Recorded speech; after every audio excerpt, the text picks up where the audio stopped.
Andrew. I am the museum registrar here at the Alaska State Museum. If you're curious or don't know what a registrar is, I'll bore you about that some other time. It is my honor and privilege to live and work in Okwanani. I thank our hosts, and I hope to be a good guest. It is also my honor to introduce our speaker, or should I say captain, this evening, Wayne Price. Among other things, he is a master carver, an associate professor of Northwest Coast Arts at UAS, and captain of the North Tide Canoe Kwan. Wayne uses his knowledge, skills, and experience to educate people in many contexts. In the classroom, in the carving shed, on the water, and tonight, we're lucky to have him in the museum. He uses his art and his personal journey as a pathway to and demonstration of the power of healing and recovery. On Wednesday, I saw Wayne present at UAS's Power and Privilege Symposium. I was inspired not only by his words of positivity, healing, and action, but also how the students and other community members responded to his words with passion, conviction, optimism, and determination. They responded like a good crew to a good captain. So please join me in welcoming Mr. Wayne Price.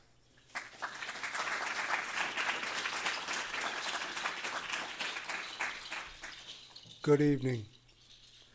It's very good to be with you here in this hall this evening.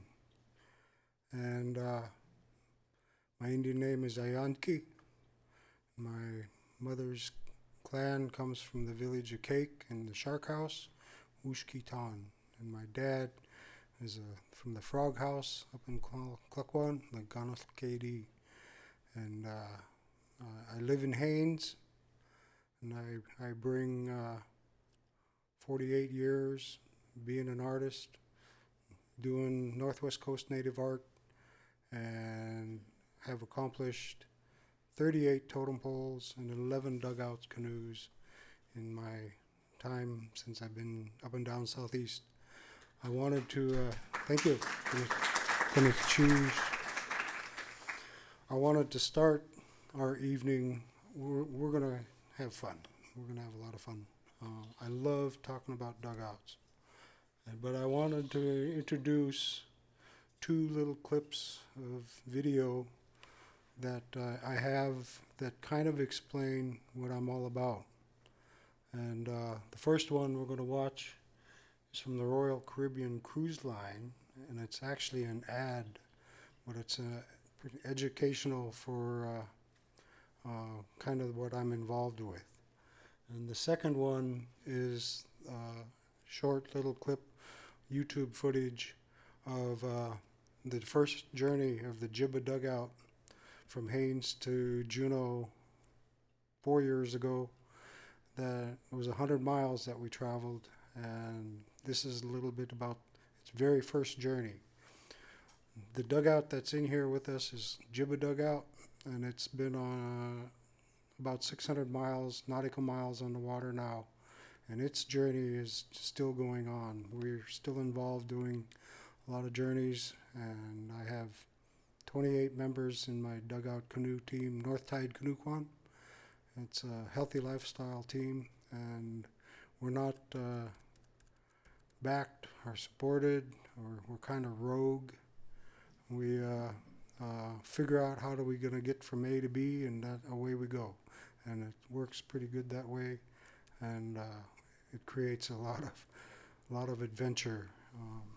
I think that if it was not meant to be, it would have stopped after the first one, but it hasn't. And we'll watch these two little clips of footage, and then I'll start in with my evening talk. I'm glad you're all here. Kunashchish.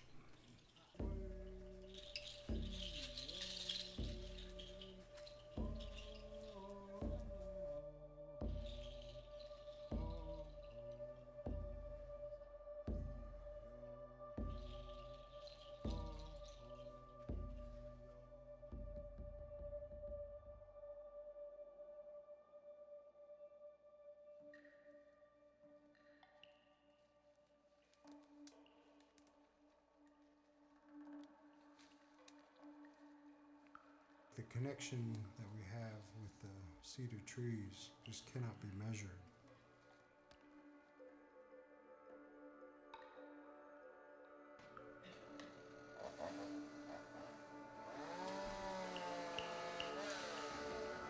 We call them elbow adzes. It's the branch of a tree, and the way to use them was passed on one generation to the next. But when we learned how to use the adze is when we moved out of the cave, because we were able to take the trees down and they became our clan houses, our totem poles, our dugout canoes. It's the backbone of our whole culture, even with the modern tools and equipment that we have nowadays. Very difficult to match what was done a long time ago. This was the number one tool that did it all.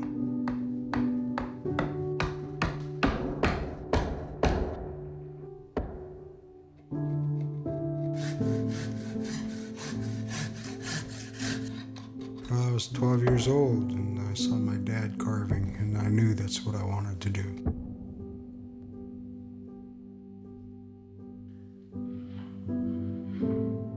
That was the beginning of a long career being able to do art.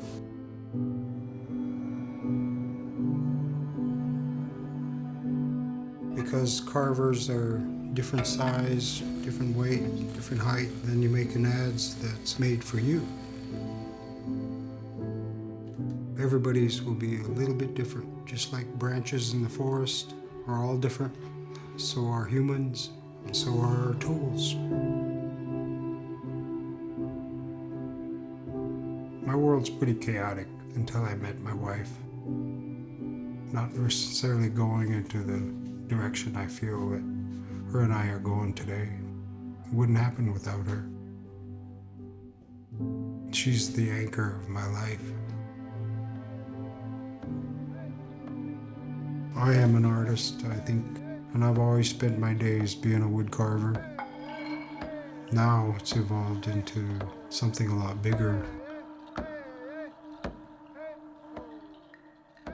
And what that means is that I have 48 years of working with wood, and I have a certain level of being in the right mind now. I want to be able to deliver some of that message to the young people and pass that train of thought on to them, because I think it's important. Most of the focus has been in the healing side of things and teaching. I do a lot of teaching young people. Now focus on specific target problems that all of us have.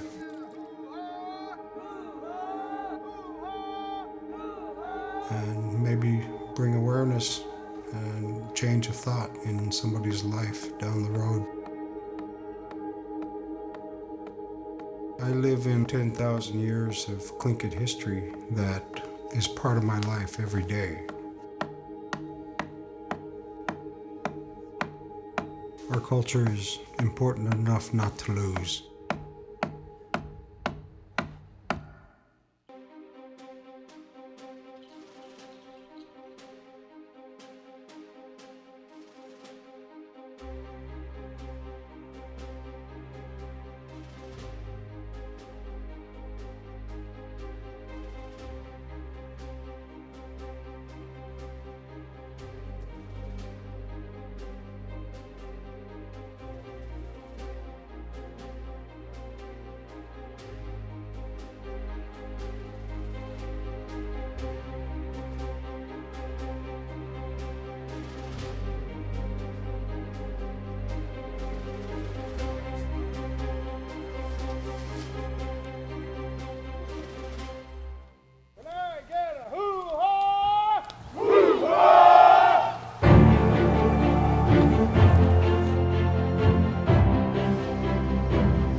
Good evening. I'm here to talk about dugouts. The Jibba dugout that's in the YouTube footage is the one right here. And a little bit of history. I don't know how far they go back. Our culture is 10,000 years. So they've been around a while. And they're going to be around a while longer. If I have anything to say about it, you know, we've pretty time-tested shape. You can, when you see the footage, you see when it's cresting and going in the valley of a wave. We weren't taking any water. They're very, very seaworthy. And we had quite an experience on our last journey. That was our first journey. We've been on 4 journeys from Haines to Juneau now. The Jibba dugout has about 600 nautical miles on it, on the ocean. We've done 4 trips from Haines to Juneau. We've been Hoona to Juneau, Hoona to Glacier Bay. It's been down the Yukon River. It's been to Teslin, Celebration. It's been to Carcross. So it's been to Skagway and back a few times. So it's got some ocean miles. That's ocean miles on it. And if it's taught me anything, is the seaworthy and the craftsmanship of my ancestors. It cannot be forgotten. And, well, the journey's going to go on. And the history and where the first one came from, I can't tell you. But I know time has taken all the bugs out of the whole operation. And of all the photographs that I've ever seen of dugouts that are still in existence, a lot of them are here at the Alaska State Museum, is that they didn't make a bad dugout. They had very high prestige in craftsmanship. And they were all carved by hand. And I've been in the woods in places that the elders told me to go. And I found stumps that they didn't take them down with a chainsaw. They were done with the adze. So the original idea, probably from our brothers the Beaver, and it seems to fit. So our culture, our heritage, and our history is a direct connection with the Stantalls.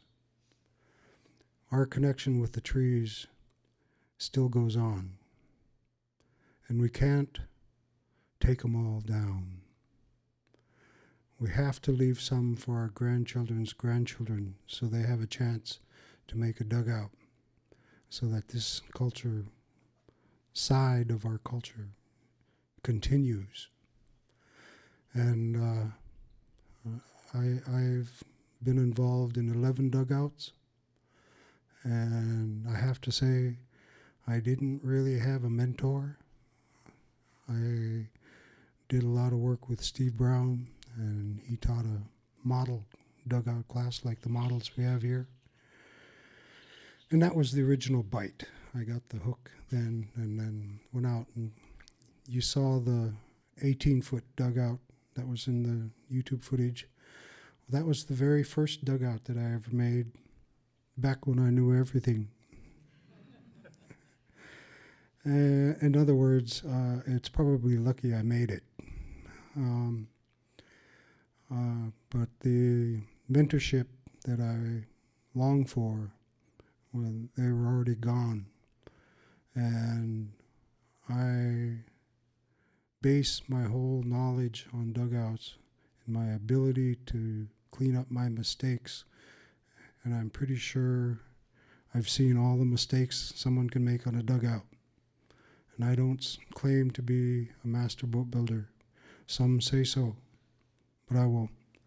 I have way too much respect for the ones that were done before me, and to try and emulate and do the work that was done before is, I have yet to see that day.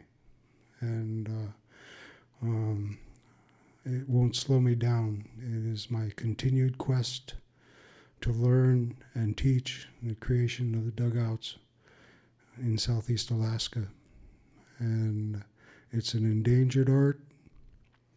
There's not that many of us that know, and they're a lot of work. It takes a lot of work, a lot of dedication, and a lot of sacrifice from members of your family. I spent a long time away from my wife, and it just takes that much dedication. Because once you start one, you kind of got to go and you got to finish it. Or it's going to sit and it's going to crack. And cracks are okay on a totem.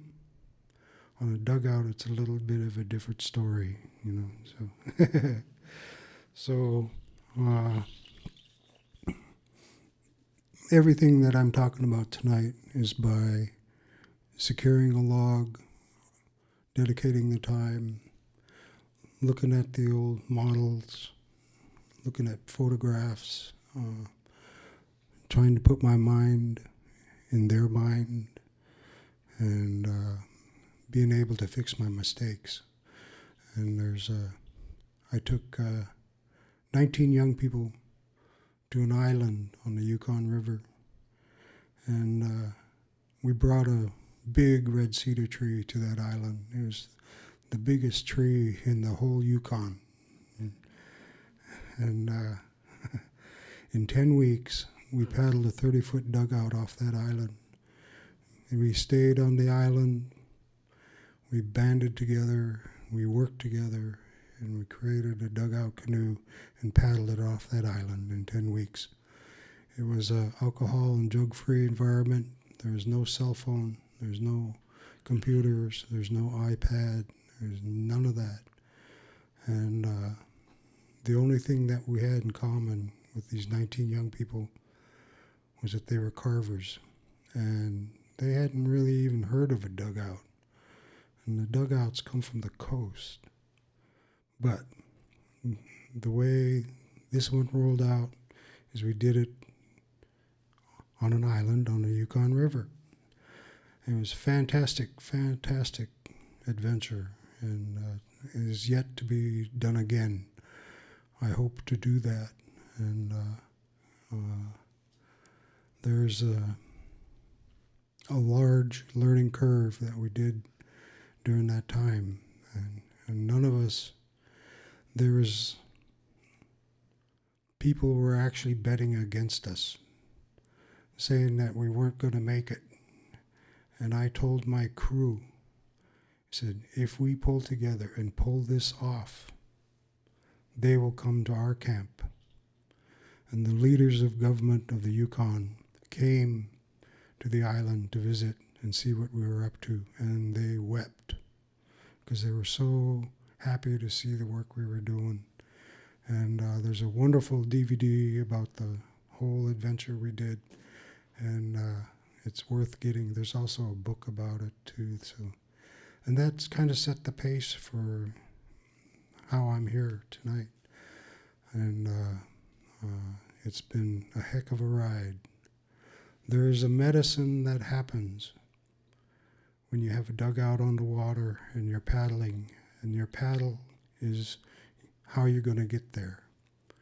And also you can see on the Jibba dugout, it was equipped for a sail.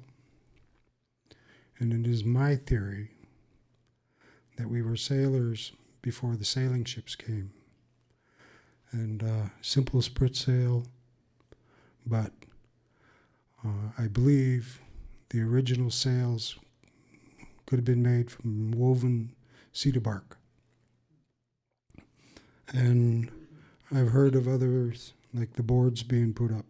And but we were sailors. We sailed, and obviously, when you put the sail up, you don't have to work so hard to get to where you're going. So a lot of our journeys are about 100 miles, and a lot of that's against the wind and against the tide. I don't care how we plan our journey, it's going to go against us, and it usually goes against us pretty fast. So I want to tell and share a wonderful experience on our 4th trip from Haines to Juneau this last celebration. I had completed a 22-foot Tlingit River canoe for the Haines Junction, and that was on the journey. So we had international guests, our Canadian friends, and they joined us on this journey. And I had my 6 paddlers, and I'm at the helm of my Jibba dugout. And I also own a 30-foot strip canoe. It's made of strips of wood laminated together. When I was doing all the adzing on the Walter Sobodoff building, when you go in the building, you see all the beams are adzed. And well, I had my ads, an original draft that wasn't going to be adzed, and I put my ads in Rosita's face, and I said, "This is the foundation of our whole culture." And she gave me the job. It was 35,000 square feet of adzing I had to do, and they said I made about 1 million chips in 6 months. So, and that's when you go into the Walter Sobodoff, you'll see the adzing surrounding David Boxley and David Boxley Senior's beautiful screen they did. Well, that's my adzing on all around it. And you go inside and look at the clan house. I made every one of those marks. And the ads is how this all worked. That's the connection. That's the connection to the culture. We were able to build our clan houses. We were able to create our totems, which is our history book. We were able to build our great canoes. And you have to imagine 50, 60 dugouts in front of the village. If you went to Angoon, there'd be 40, 60 dugouts out in front, all from the photographs, all in pretty good shape. They really took care of them, I don't see any wore out ones, and I see some cracks that were very well repaired, and so they were kept in high esteem all the time.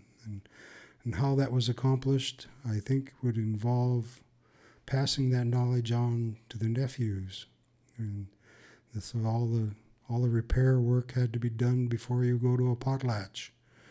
And a big mystery that I have about dugouts, this one's only 28. You have to imagine 40 to 60 feet, and all of one tree, so, and all immaculate. So, and many of them. It takes quite a few dugouts to go to a potlatch in Klukwan if you're in Angoon. And the art that was done and held in high esteem back in those days, my question, how did that art stay so clean and dry when you're paddling in a dugout? Every time and every journey and every mile that I've been on in this dugout, everything gets wet. And you get wet. You splash water from the paddles on a sunny day and it starts raining, you're going to get wet. And you look at that artwork, some of it's here at the Alaska State Museum. Immaculate. The beaver bowl was made to a potlatch. How did they keep it dry? That's a big mystery. And once again, I believe involved bentwood boxes that had to be waterproof, probably wrapped in furs, probably a nephew that was being trained, that was his whole job to keep that artifact, that atu, so dry on that journey to the potlatch, so that when they're at the potlatch, they'd be able to break it out and it would be pristine shape, you know. It wouldn't look good if it got wet, you know. It wouldn't. So that is the culture.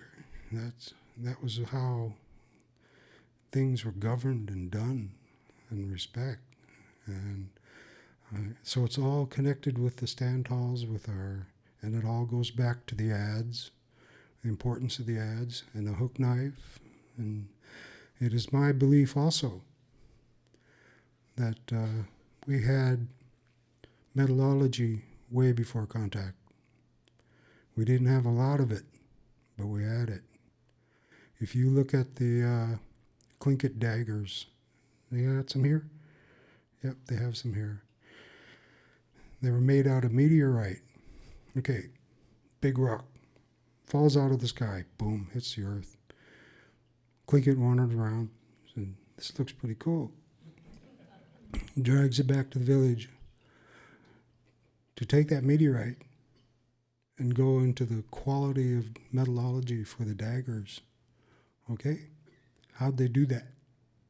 How was that done?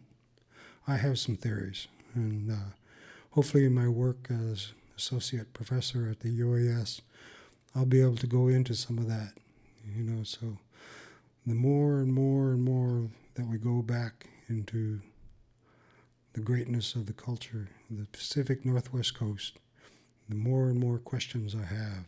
And but the dugouts, they really kind of answer a lot of questions for me. They can't, and this can't be forgotten. This has to be carried on. And, you know, gone are the days. You know why we don't see very many dugouts? Because the United States would Gatling gun them when they came into the village, teach us a lesson. See, that's the part they don't tell very much. That's the history. That's what happened. That's why there's not very many of them. And then, well, there's a lot to that story, but there's a beautiful, beautiful old dugout that's in the museum in Skagway. It's 31 feet. And the ladies there have let me go over that dugout time and time and time again. And I've brought my classes there and we explain about dugouts. And a lot of the lines off this dugout were taken off of that one. Yeah, it's up in Skagway. So if you ever get to Skagway, you have to go check out the dugout. And there's a paddle that's on the floor underneath that dugout. And that paddle, I took a cardboard template from and some pictures of it. And that's been the grandpa of all the paddles that I teach in my paddle class. And we have a paddle class going on right now. And they're making their paddles and they're putting designs on it and they're getting it ready. When they finish their paddles, we're going to go try the dugout so they can try them out. It's a living art. So, and that makes it pretty good, pretty personal after that. And, you know, there's no gas, there's no motor to break down. You get tired. And the first day is always the toughest. We average 3 to 4 knots. And, well, back to my story of Berners Bay. This last journey, we took off from Sherman Point in the morning. We had VHF, and the weather said 10 knots. And so we said, all right, we'll go. We're heading for Berners Bay. The more we got down from Sherman Point, heading to Berners Bay, it started picking up. Then it really started picking up. And by the time we got to the entrance of Berners Bay, we couldn't paddle the canoe into the bay to get out of 6-foot seas. And we were in trouble. We had a 22-foot Hughes craft for a support boat. It had twin 250s on, whatever, big metal thing. And there was no way we could go from dugout to support boat anyway. And the support boat was in a lot more trouble than we were. We were more safer in the dugout. And I had to reassure my crew that we were safer here. We all got low, and it was just bobbing like a duck, and we were working as hard as we can. And we were busy. I was trying to quarter each wave so we didn't go broadside. When we were too tired and we actually took one broadside, it still just bobbed like a duck. And we're paddling along best we can. We're trying to get into the bay. We can't get to the support boat, but we're both staying together. And mind you, the 22-foot canoe was still it was in front. They were ahead of us. And then the strip canoe was having a lot of trouble because every time it went up on a wave, the wind would blow it sideways. So they were trying to get back into quartering the wave. And they were getting a tow from the other support boat, they were doing fine. They weren't in a lot of trouble. And we were bobbing like a duck, and we're keeping the water out, and we're doing okay as long as we don't get too much water. And all of a sudden we heard,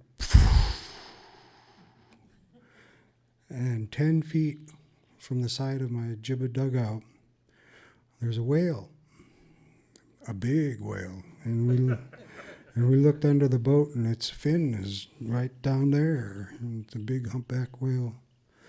And then we heard, and there was a number 2 whale. It was on the other side of the dugout. It was only 10 feet away. It was right there. And we're going, man, you got to brush your teeth. Whew, and that's how close we were. And they stayed there. And then just not hardly a minute after that, we heard a third one. And it was right up in front of the bow. It was right in front of the bow. There was 3 of them.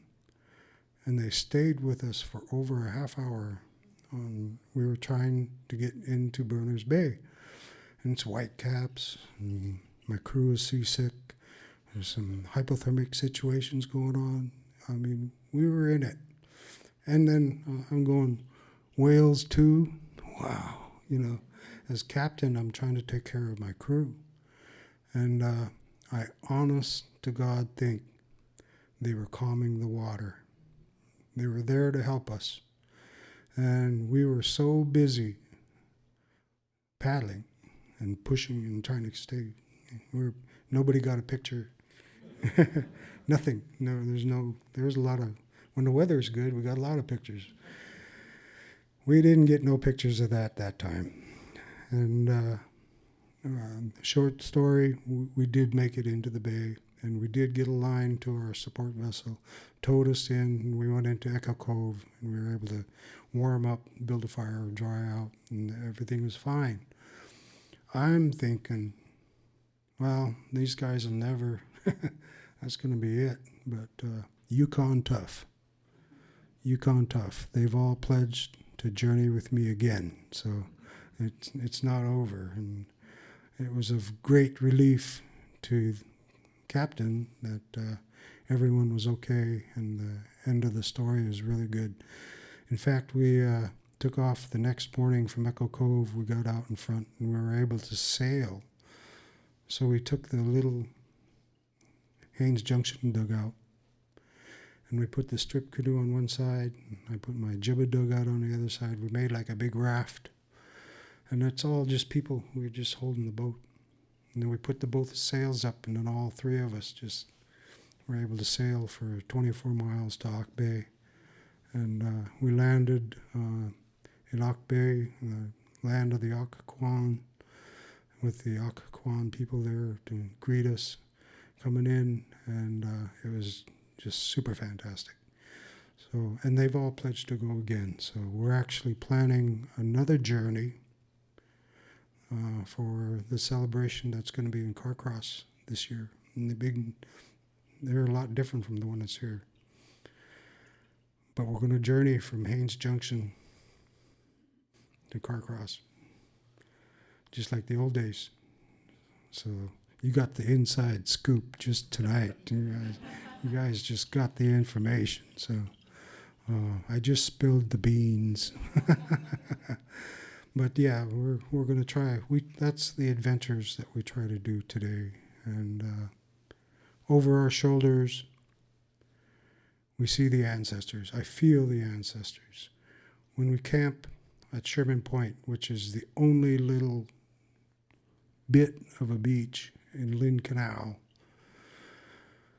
that you can camp. It's 25 miles from the Haynes Boat Harbor. But when we camp there, we say, our ancestors were here. They camped here too. So this has been a camping spot for a long time.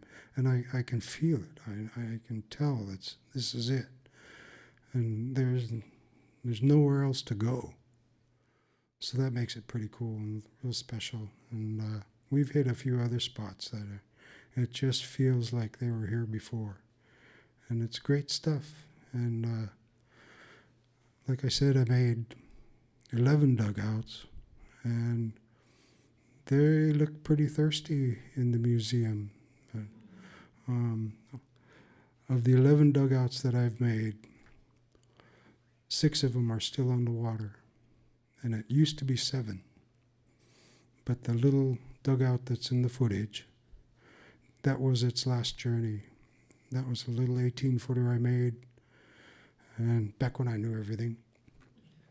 And we put that one on that one journey, and then that was it. And it now resides in the Sheldon Museum in Haynes. You can go into the museum and you can see it's for educational purposes. And real nice display for it there, and it's got quite a history of itself, So,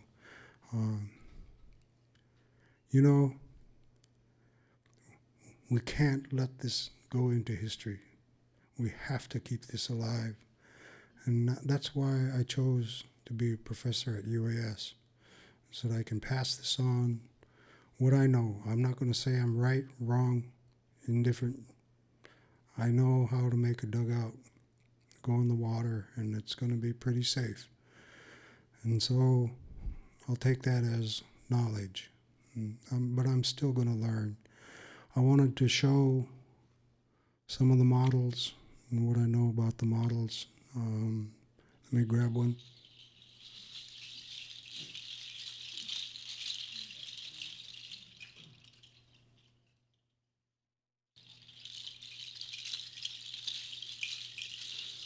Everybody doing good? I feel like saying, can I get a hoo-ha? This is a model that is housed here at the Alaska State Museum. You can see carved all out of one piece.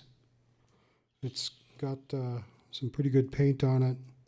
The seats are dialed in. You can see the holes in the seat. That's for the mast. I've seen pictures of the two masts. Jibba dugout only has one. But there's one midships and one forward. And this one's a pretty immaculate model of what a full-size one would look like. And why did my ancestors do such good quality work on the model? I have a model of one that was carved by Charles Edenshaw's brother. Believe it or not, it's true. It's at my house. And it's attributed to Charles Edenshaw's brother by another one that is attributed to his brother that sits in the Burke Museum. And that one came my way through the Inside Passage Arts in Skagway. That came from an art auction in Boston. And I traded a bunch of artwork and took that one home. So I have that one. If you're a wood carver, you would be able to take this and make a full-size one. And I think what the ancestors were doing is they made these pretty accurate models. That's the time capsule. That's what they left for us. And this one could have been for entrepreneurial. At the time, we were making stuff. We went from an old system to a new system, involved money. But I'm not sure. I'm only speculating. It's a rather immaculate model of a dugout. You can see the real nice shape on the bottom. This one is really unique that it has the hints of a keel carved right in the log. That's the first time I've seen that. And I am going to try to adapt that same idea on my next one. You can see the wide beam that's on here. That's not how they were carved, though. There's an add-on piece on the stern. There's also an add-on piece on the bow. And the bow is made like this. It curves this way. And the stern is made the same way. Curves this way. And you saw on the YouTube footage when the bow hit the next wave pretty hard. Sometimes it stops. But the big V of water shoots off. That's what makes it so seaworthy. And on a following sea, it does the same thing. The waves come up and makes this big V, and pretty successfully and pretty well. So this is something you'd want to have on when you make your dugout. And at some point, it's curving this way. And that, when you're carving them as an artist or a boat builder, you got this nice oval. And I learned a little trick in my dugouts, because you have something that's curving out this way, and at some point it curves the other way.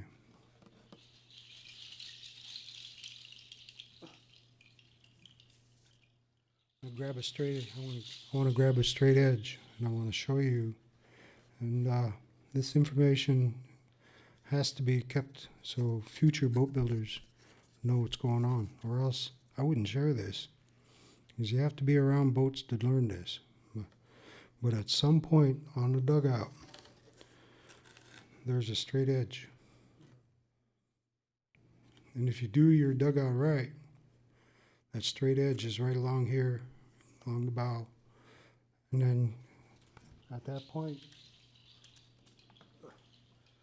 it goes from curving around this way to curving this way. And it's called the V. And the V is the V. So when you're carving on your log, you make the V, then you shape the hull to it. And it's kind of the directions. I hope you're listening. I'm looking at Lyle. Stern is the same way. So in the following sea, it makes a big V. I've looked behind, as captain of my dugout, I've looked behind, and the water was that high, right behind the boat. And pretty interesting stuff.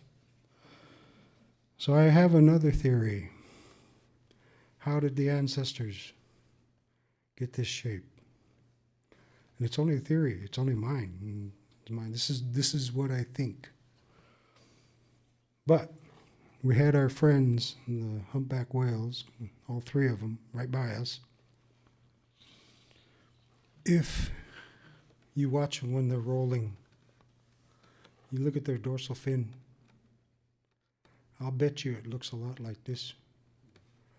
I don't know. It's too far where the first one came from. But that looks like a whale that's breaching. The tail would be out here, but if you look past their dorsal fin, the animal's rolling this way. And it even has this kind of V shape on it, so look for it sometime. Think about it. Immaculate model dugout. And when I make model dugouts, I make mine so that down the road, if all you have is a model dugout, and you are a boat builder, you have that right mind, you'd be able to make them full-size dugout from the information the ancestors have left us. And that was my big teacher. That was how I learned. And I deeply regret the last boat builder, Archie Clady in Cluckwan. And I missed that window to learn from him by just a few months. And I was involved. He was involved. He'd built them before, obviously, cottonwood ones. And we'd lined up to set things, and then he walked into the forest. And, I never got that blessing. So, but this is called the Northern style canoe, very ocean going. The original one was probably created by the Haida, and the Clinkets adapted right away because they were so seaworthy and they got around and they were really nice boats. It's called a Northern style dugout.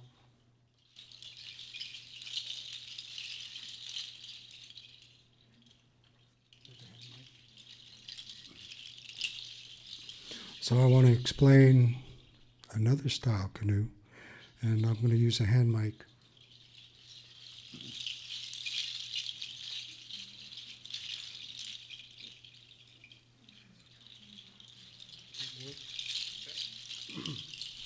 Hello? We're working on it, okay? I can do Try this way. gonna cheese. All right.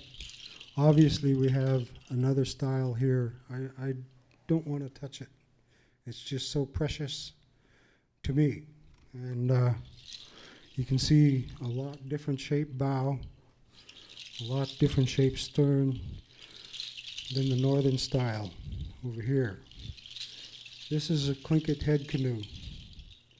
The Clinket head canoe is the style of canoe, dugout, that us Tlingit Nation used in southeast waters from Ketchikan to Yakutat for a long time. I don't know how long.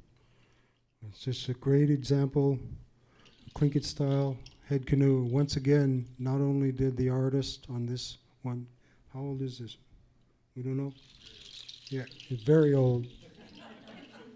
Is that it's just such an exact model of how a large full-size one would be, that myself as a boat builder, this could be my directions. I could use this as my directions on how to make a full-size one. And I got involved with Steve Brown, and we did a pretty good attempt at one. He's made one. There's a 35-footer in Cluckwan right now that hasn't seen the water too much, but they did carve it, and it's a Clinket head canoe. So my preference and my attraction is to the northern canoe, which I know is very seaworthy and works real well. I'm going to pick up the Yakutat one.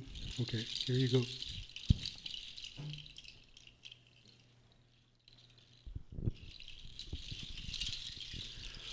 Another style. There are many. There's Nootka, there's Kwakwaka, there's all the way down as far as Oregon. There's different style of dugouts. They were very popular because we had the trees, and preferred wood was red cedar. If you like up this way in Juneau, Hoona, Haines, we didn't have red cedar. It doesn't grow this far north. We used spruce.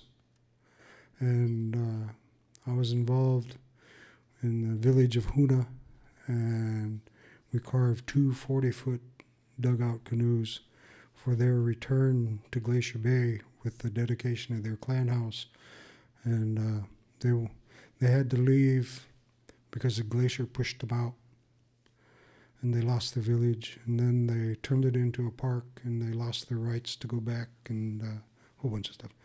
But they ended up working together, the park and the village, and they created a clan house that you can go over and go see now. And so but they wanted to return the way they left, by dugout.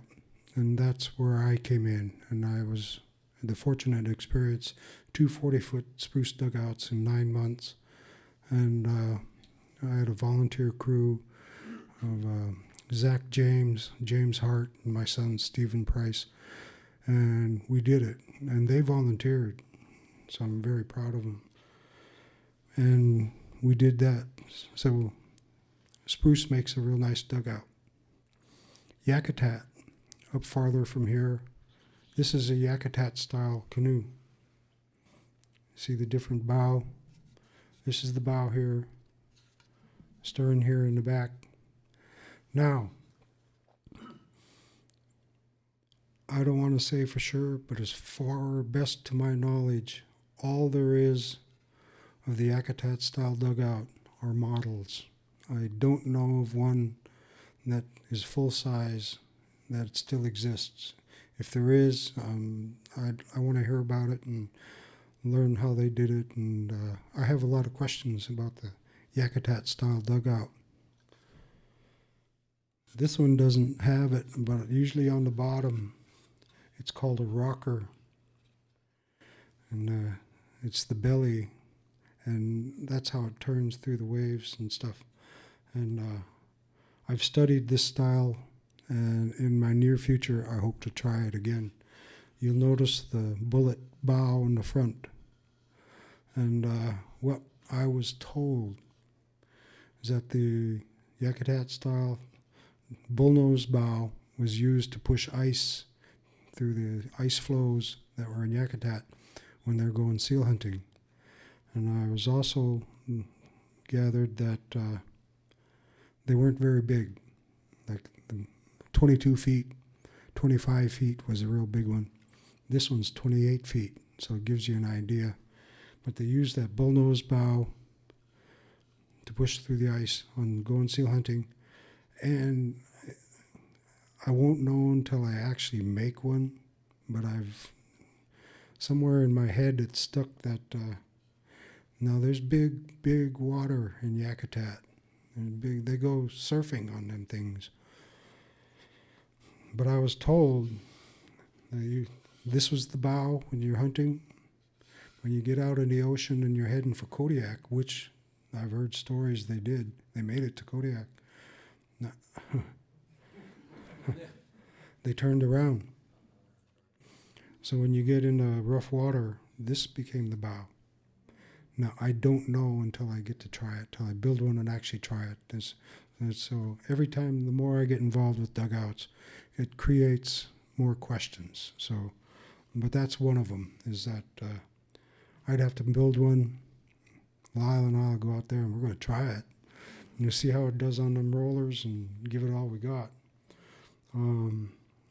I've heard they were pretty cantankerous because of the shape, that they were hard to, but built for two people and your gear, and that's how they got around.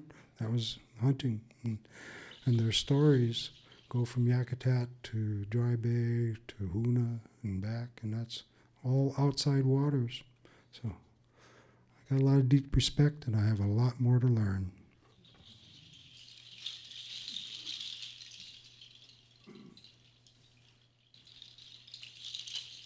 Everyone doing good so far? All right. Goodness, sheesh. I wanted to, I have the blessing of also an old paddle that I want to explain what I know about. I'm teaching a paddle class at the university. It's going really well. We get all done, we're going to try it, but I want to grab a paddle here.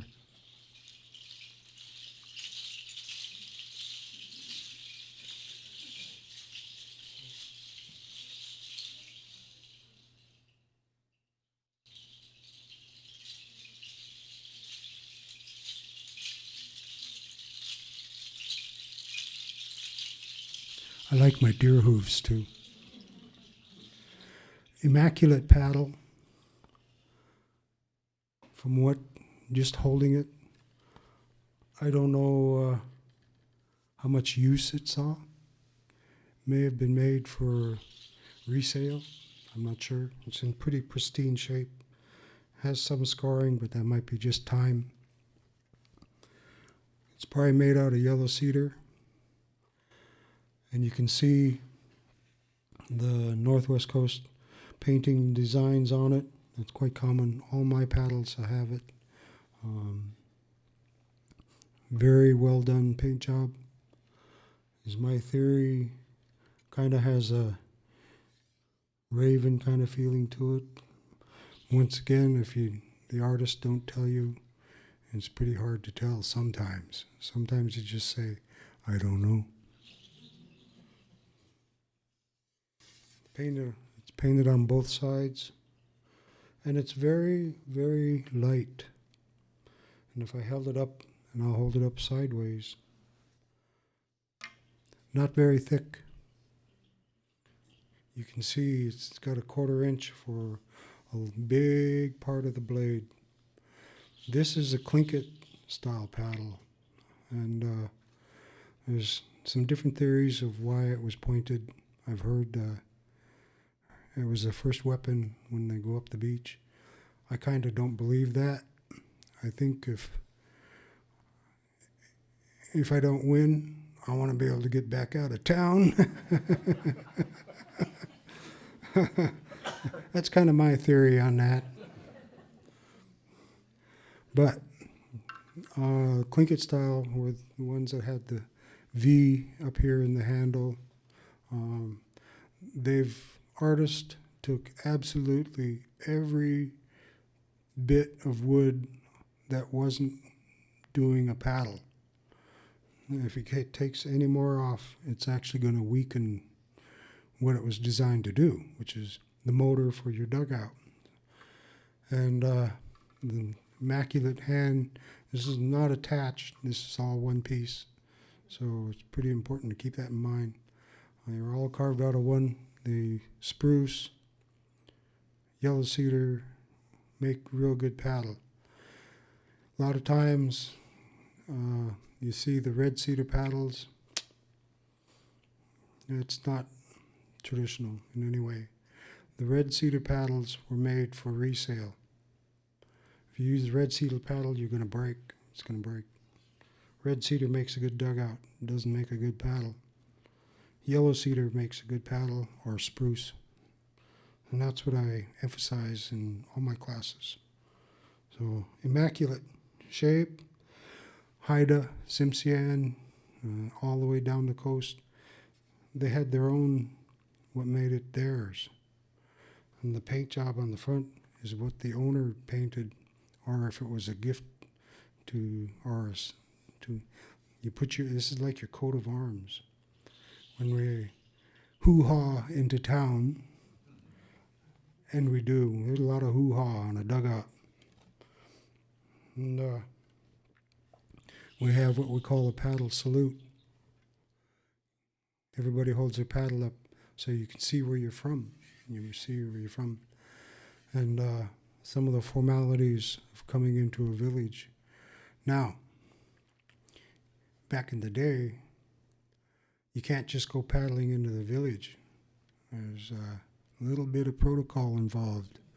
We don't know if we're friend or foe. If you see a strange dugout coming that doesn't from the village, then say, okay, who's that?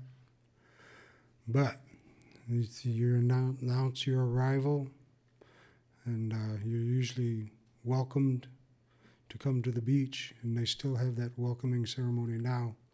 And on the Jibba dugout and the strip canoe, I keep alive the act of when we do come into port, like we came into Hawk Bay, you come to the beach, we turn around and we come in backwards.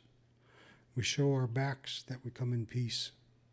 And I like to keep that part of it alive. Some things are important, and I think that's one of them. Is you turn around and show your back that we're coming in peace. We mean no harm. If it's an act of war, usually you're coming in bow first, so. Another one, there's pro and con about it, but I'm going to hold to that one. So, beautiful, immaculate paddle. It's a great honor to have this history in my dugout. And I'm going to put it back, and so it's nice and safe.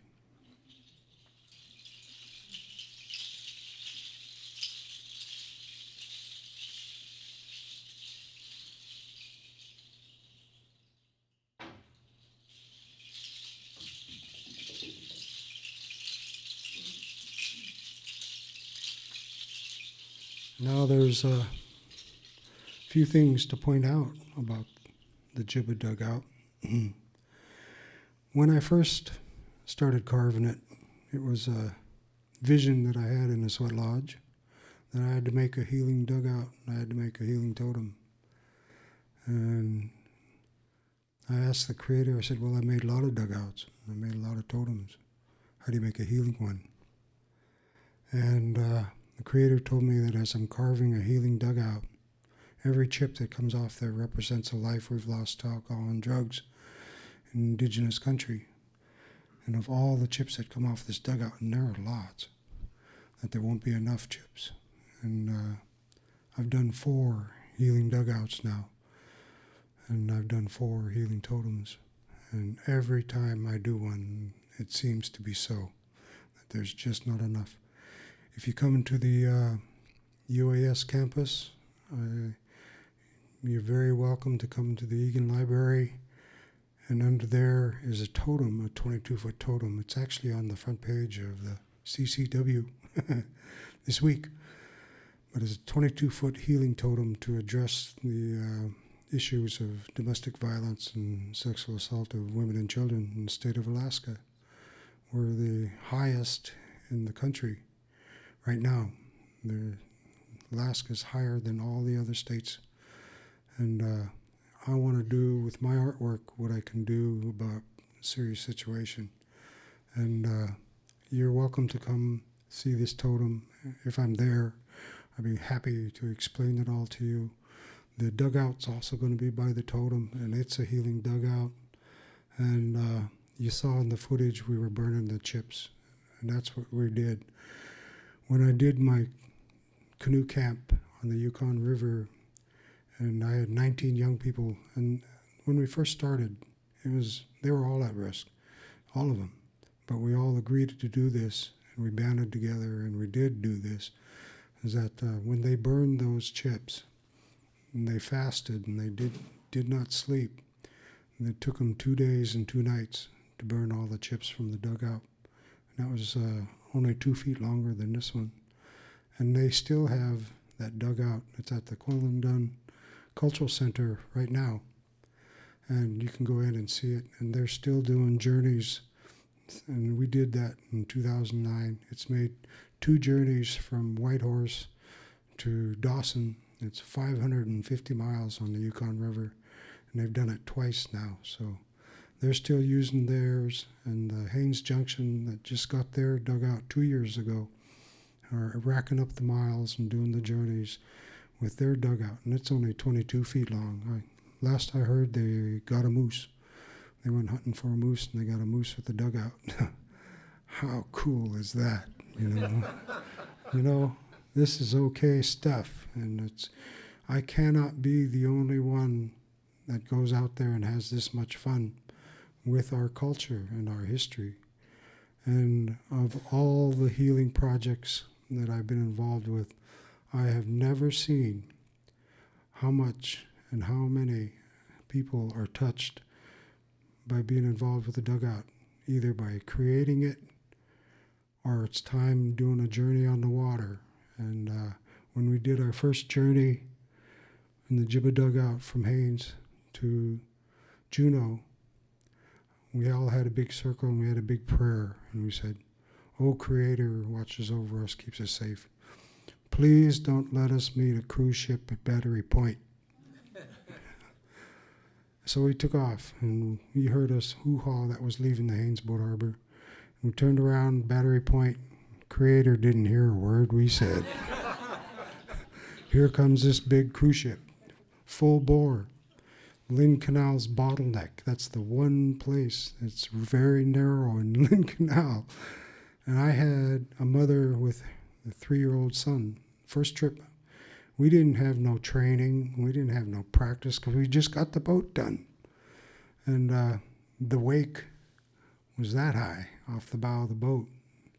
And here come the first roller, and we went over that one. The second roller was really big. We went over that one. Third roller was really big, and we went over that one and just bobbed like a duck, And I said, "Is that all you got?" let's go to Juneau. So 'cause I knew after that the boat was going to be fine, you know, and a tribute to the ancestors for creating such a great craft that you can have your grandma, you can have your mom, you can have your children, and you're going to feel pretty safe in a dugout. It's just a time-tested and proven, you know, and I stand back and just smile every time, and we get involved in a situation, and time again, another one. Is, we were paddling by Shelter Island, and we're coming down for celebration. We saw a cruise ship guy who went by way over there, and we were under full sail, and we GPS'd at about 8 knots, and everybody's laying down, we're all kicked back, and I'm the only one sailing. I'm doing steering on the rudder and holding the sail and letting my crew take a break, and all of a sudden, a little bit later, rogue wave, completely broadside. I mean, it was 4 or 5 feet, coming right at us sideways. We didn't have time to do anything.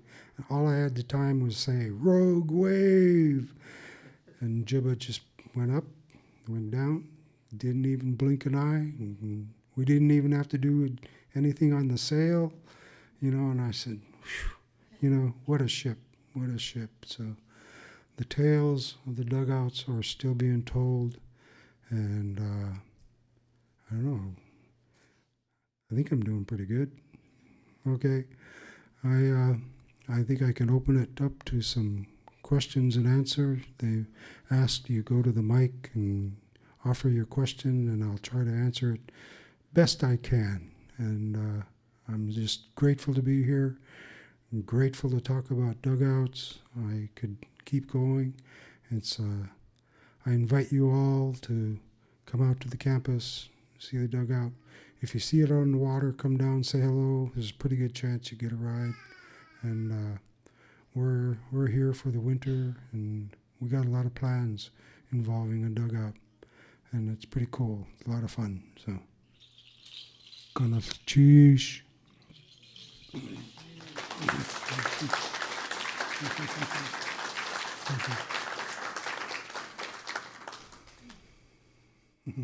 First question. Yes, sir. When you approach old unoccupied village sites or summer camp places that haven't been used in years, do you back in and do tradition? Every time we come to the beach, we come in backwards. Every time. It's actually a lot safer. A lot of the photographs you'll see, the canoes are backwards up the beach, and there had to be a reason for that. And once again, it's not until you actually get out there and try it. And that's what it's meant to be. We've got to go out and we're going to learn. I have 2 questions. Okay. I think they're pretty simple. What kind of tree or wood did you use up in the Yukon on the island for that canoe? Mm-hmm. And I've never heard of the term Jibba before. Can you explain what that is? Yes, I'll be glad to. The tree that we used at the dugout camp in 2009 was a western red cedar, and we traveled from Whitehorse 2,000 miles to Terrace, BC, where they do have red cedars, and we acquired the tree from there, and then had to be transported back all the way to Whitehorse and then out to the canoe camp. And another night I'll show the DVD of Dugout, and it's worth it. It's an hour and a half long. It's really cool what we did that year. And the Jibba Dugout is my wife Sherry, she's in Haines right now, had a son who had cerebral palsy, and his nickname was Jibba, and we knew his natural order was going to be at 20, and that was 5 years ago. And she's the captain and skipper of my other boat that has a motor, and she runs the safety boat and the support boat, and she gets to watch and see all the young people and us having so much fun in the dugout. and it brings her peace. So Jibba was Jeremy's nickname, and we decided to name the boat Jibba.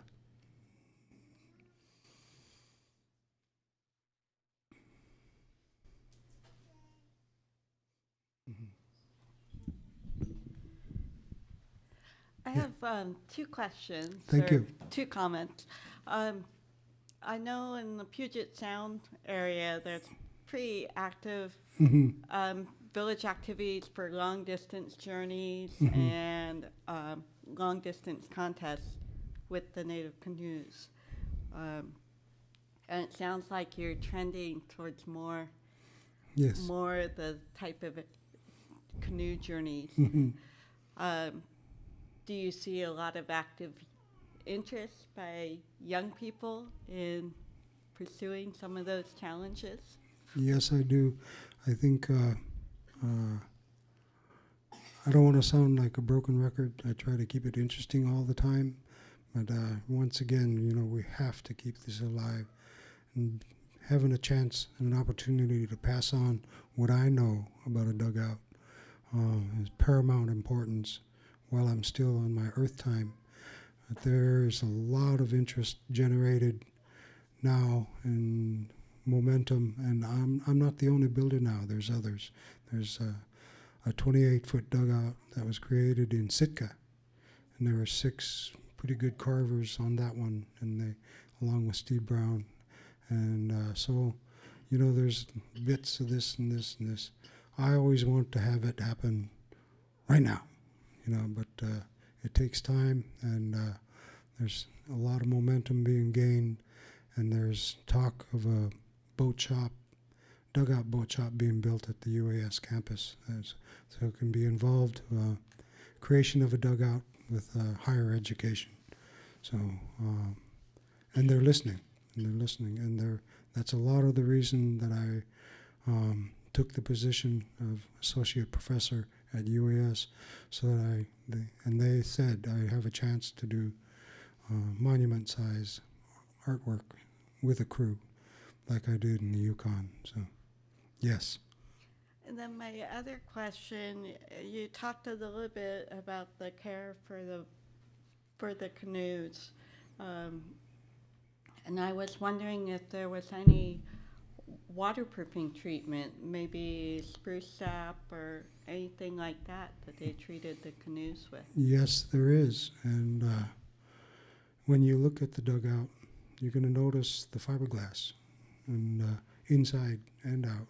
And because the dugout sat for 11 years, it had so many cracks.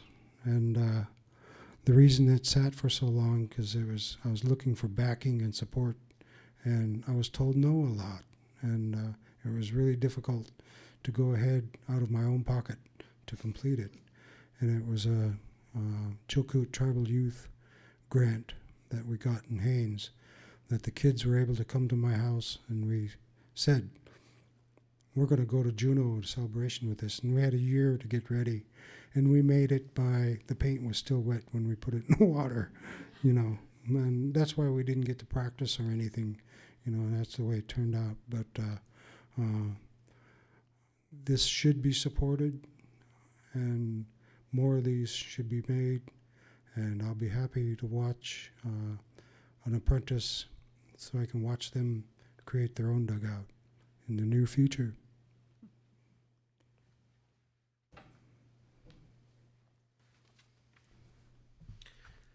Wayne, I was wondering if you could tell us if you remember the first time you were in a dugout, what that felt like, or. Yes, I can. I was. Well, there was an experience in Wrangell in a 20-footer that was made with Steve Brown that I really got the bug really bad. I made a model that really hooked it. And then you got to think, when you carve a dugout, the trees are round, and the gunnels curve in like this. Actually, if you cut the dugout in half, it's not like it is as you see it now. They're curved in because the tree is round. And the bottom of a dugout has an arch in it. And you got to anticipate all of this for one day of steaming. You know, you saw the hot rocks, the boiling water at the beginning of the footage. That's where we're steaming. We're spreading the gunnels open. When I first carved the Jibba dugout, it was 37 inches between the gunnels when I first started steaming, and we steamed it out to 4 feet. 37, might have been 27. Wasn't very much, but we spread it open quite a bit. And so all of that has to be into the engineering of making a dugout. So, yeah. We've got a follow up on that. How nerve wracking is the steaming process? It seems like a lot has to happen all at once, and it can't put the brakes on. A lot has to happen, and it has to happen correctly. And I have yet to steam one that doesn't crack. But we had all the, in the creation of the Jibba dugout, we have what a butterfly is, and a butterfly looks like a figure 8. And it's a yellow cedar peg that you put in, and you put the figure 8 in, and you glue it into the wood, and even if the glue fails on a crack, that figure 8 keeps it spreading apart again. It might seep, but it won't open up and sink. And there's 240 butterflies on the inside of the dugout alone. So that gives you an idea how much checking and cracking and stuff. And during that time of creation, I learned about the West System epoxy resin that the Goujon brothers invented for wooden boats. So I thought, well, I'll use that on the dugouts. And we had it all. I did all my patches and repair with the West System. Thought it worked pretty good. And I said, all right. Normally I used 5200. Ancestors would have used moss and spruce pitch. So this stuff's been going on for a while. And we got it all patched and repaired. We got it down to the beach, ready to steam it like is in the footage there. And I was reading the can on the West System epoxy. It says, does not survive boiling water on the can. So I had a pretty quiet, all to myself kind of feeling. And I said, if it survives the steaming, we're going to go to Juneau. And, it survived the steaming, and we did make it to Juneau. And I don't know how many active dugouts in Southeast are actually on the water being used, but I do know this one is, and it's going to continue to be used for cultural events as long as I can do it. Hoo-ha. Did all of you enjoy this evening?